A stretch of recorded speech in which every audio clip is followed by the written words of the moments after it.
Welcome back to the Mosin channel, folks, and as you can tell, no matter how far back I push my computer, I still can't fit this damn thing in frame. So, what we're going to do is we are going to make a video of the overview of it. Then we are going to make a second video detailing some of the smaller marks and how to tell whether you have a 27 or a 28, because they look kind of similar. And then after that, I will be drinking this Golden Drac, one of the official beers of the Mosin channel. Lovely. It's also 10.25% alcohol for those of you interested in really strong beers. And actually, that bottle was empty, by the way. I drank that last night and still have a hangover. There you go. I just got this in today. Anyway, yes, this just came about 20 minutes ago in the mail, and so I decided I'm going to let you guys have the first look at it. And by first, I mean I have no idea what number viewer you are, so add 1 to that and there you go. Because I was the first viewer. Ha ha ha ha. Never mind. Anyway, this one is non-import marked, which means usually that they came in 1960s from probably Marathon, I think was the ones that were importing them then. Before 1968, I believe it was, they did not require import marks on any rifle brought in. So that leaves these looking exactly like they did when they left the arsenal. That is very cool to me. Now, this specific Mosin is the Finnish M28. I don't know if I mentioned that earlier. Now I have. It has an antique receiver, this specific part right here. The barrel shank is not included in the receiver, so stop saying it's marked on the receiver. It's not. The receiver itself is from an 1896 Tula, I think. I haven't had it off, so I've forgotten what it was. Don't worry, I will get to that eventually. That means that it is legally antique. Anything made before 1898 in the United States is considered antique, which means it is considered a non-firearm, which means it can be shipped directly to your house without a license. That means you save money. You end up spending a lot more money, though, because having an antique receiver is cool.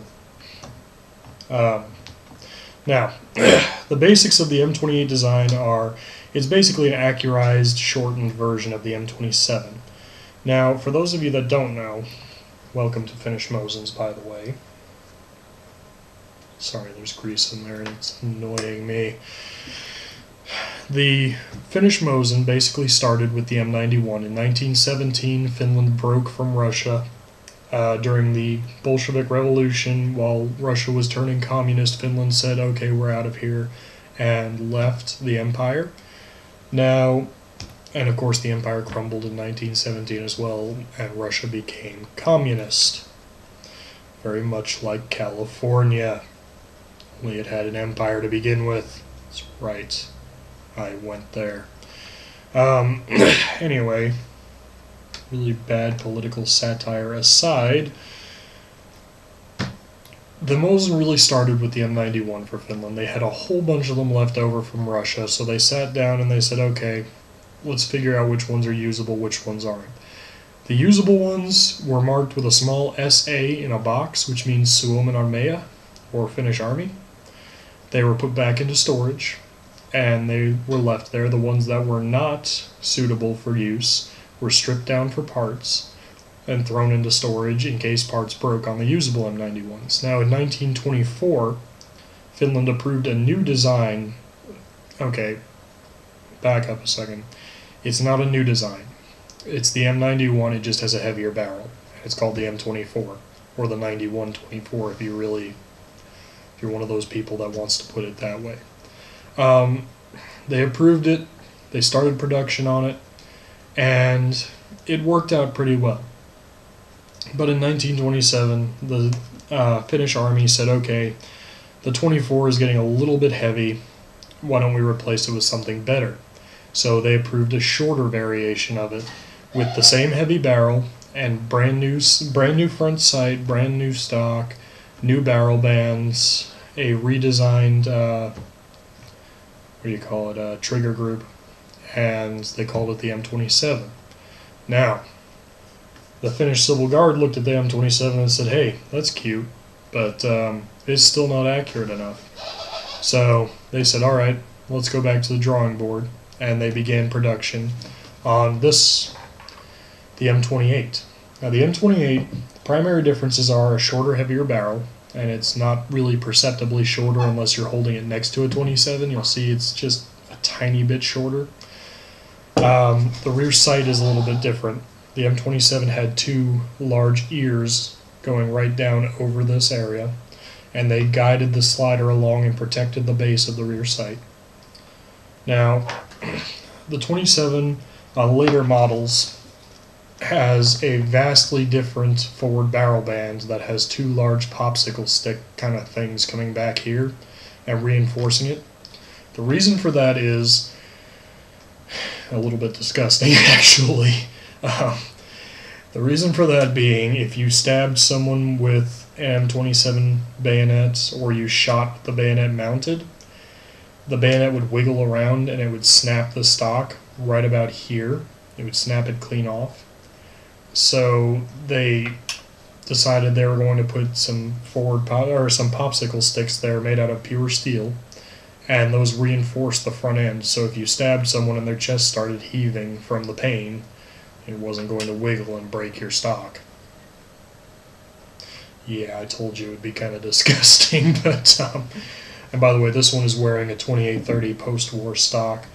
I will be rectifying that situation when I get the chance, but until then, deal with it. The only real difference is that this is a two-piece heavy stock as compared to a one-piece stock cut down from a 91 and marked SYT inside the finger grooves.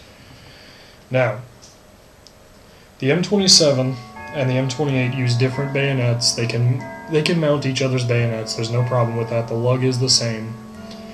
I'm not really familiar with the difference, I'll be perfectly honest with you. There is a small difference, and I think it's in the wooden grips on the bayonets, but again, I really don't know the difference. So I will direct you to 762x54r.net. They have a nice little list of the differences, and I'm fairly sure you will find your answer there. Now, the M28, basically, they sat down, they said, okay, the 27 is fine, it works real well for the Army, but the Civil Guard wanted better. Now, this is a unique setup. The Civil Guard was a unique type of organization, very similar in structure to the SS, and there really isn't a modern equivalent, but they were kind of a private military, but they're not. They were a paramilitary. They're what's called a paramilitary organization. We'll just get that out of the way now. They worked like a military, but they were not officially sanctioned as a military, and therefore could not be given weapons by their government legally. Now, that meant that they were allowed to purchase their own weapons privately, which is how the 28 came about. Each of these was purchased by the Civil Guard member that was carrying it and was carried into battle. That allowed them to basically demand a civilian-grade weapon, which is what they got. It has extremely improved bedding, which means that the barrel is more or less free-floating. This one is closer to it because it's using a 2830 stock. The barrel channel doesn't fit quite exactly perfectly, but, you know, close enough. They ended up with a shorter, heavier barrel. So yes, this barrel is significantly thicker than the standard M27. The trigger group is much improved. There's a second hole in every trigger on the M28, and no one has yet figured out what that was for. It just appears there. It's only on the M28 model, and no one knows why. That was those two upgrades. The rear sight was upgraded a little bit. What they did was took off, or ground off, I should say, the original end of the rear sight, and then they screwed on a tiny little accoutrement right here that held it in place. Or basically that replaced the old V-notch that was milled in here. I'm trying to think what else was a significant improvement over the 27. cleaning rod is a little bit different. The sling is a little bit different. This uses the dog collars. Very, very, very few of the M28s actually have sling swivels. I've seen 2 that I can think of. And I'm fairly sure actually that they're using modified 27 stocks, which is something I don't recommend doing because the stocks are very rare as it is. The barrel bands are a little bit different. This uses the H-style front band, very similar to a Mauser. Can't really see it that well. This one is the early 2-piece forward barrel band where it has a small piece of plate steel screwed into the front here, or it would if it wasn't using a modified or a post-war 2830 replacement stock.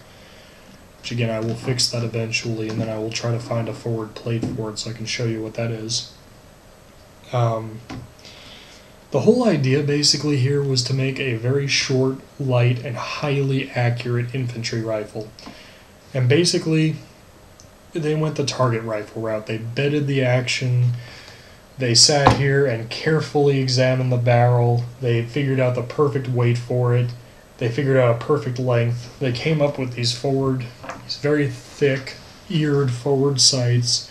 The Garand people in the audience just shit themselves and said, hey, we can finally shoot a Mosin. That one looks like a Garand, yay.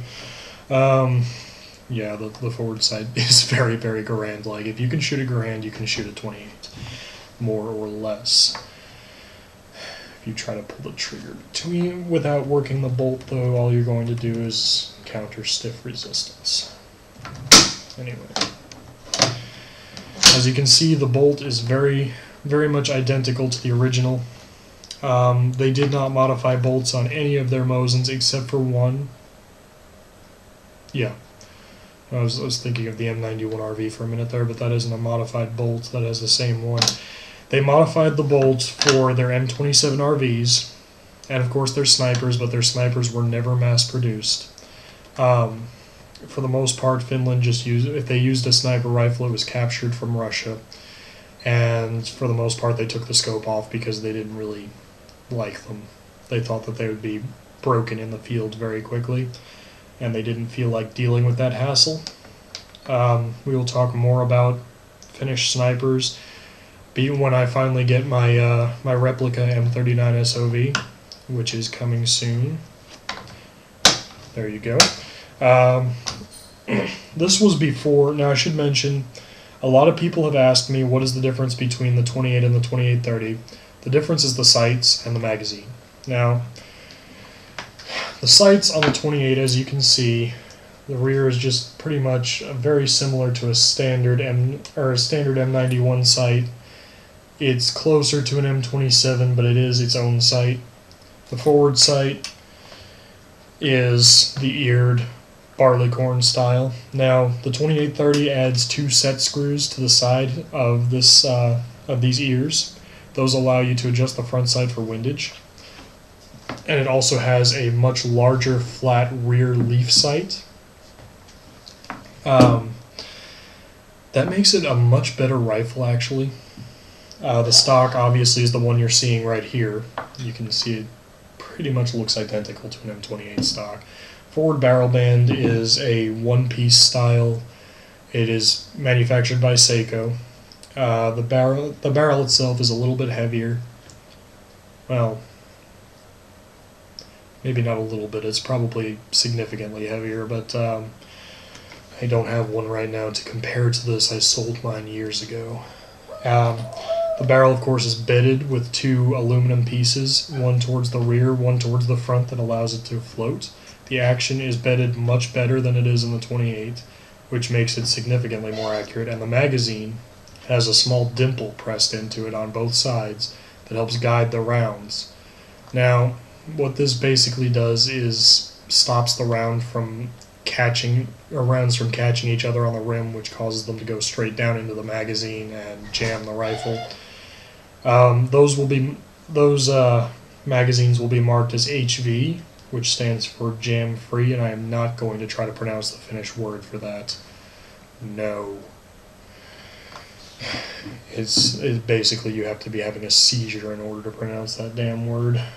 Anyway, The stock is a little bit heavier, the handguard is a little different. You'll notice that this one, it comes back just a little bit behind the front of the rear sight.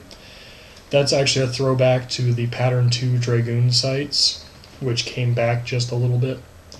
The Pattern 1 Dragoon sights actually encircled the entire rear sight, very similar to an M1907 carbine.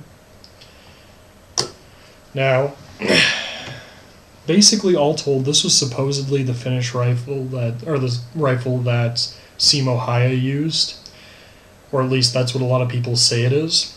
But in truth, when Simo was giving his war stories, he was so old that he had actually forgotten what rifle he had used. So he would sometimes say 28, sometimes he would say 28-30. And if you look in his biographies, it's a toss-up between which one you're going to see, or see him referencing. So, pretty much, I guess, I mean, if you were shot in the face by an anti-tank rifle and survived that, you would have the right to forget what you were doing before that too. So, there you go. That's all I have to say to that. All told, it's an excellent rifle. It handles very well. When you hold it, you can just feel the quality in these things. If I had to select one Finnish rifle in the world, it would still be the 28-30, but the 28 is a very, very close second. Oh look, I fit it in frame. Mark this day on the calendar, folks. I found a Mosin that actually fits in frame. Anyway, if I had to pick one, I would pick the 28-30. If I had to pick a second one, it would be the 28. The 27 is a good rifle, but it's just not as accurate. Also, it kicks a little harder. That's one thing I do like about these thicker stocks. They absorb a lot of the recoil. This is a really moderate recoil weapon, which is surprising because when was the last time you could say that a Mosin had a light kick? I mean, really. Well, I guess if you never shot a Mosin before, you might think that, but when your shoulder is separated from your body for the first time by a 91-30, then you will think differently. So yeah, that is the overview of the Finnish M28. We will be going into specifics when I have more time, which is probably sometime tomorrow or the day after. I'm off tomorrow, so there you go. I have to go to work in, 20 minutes. So I will catch you all later.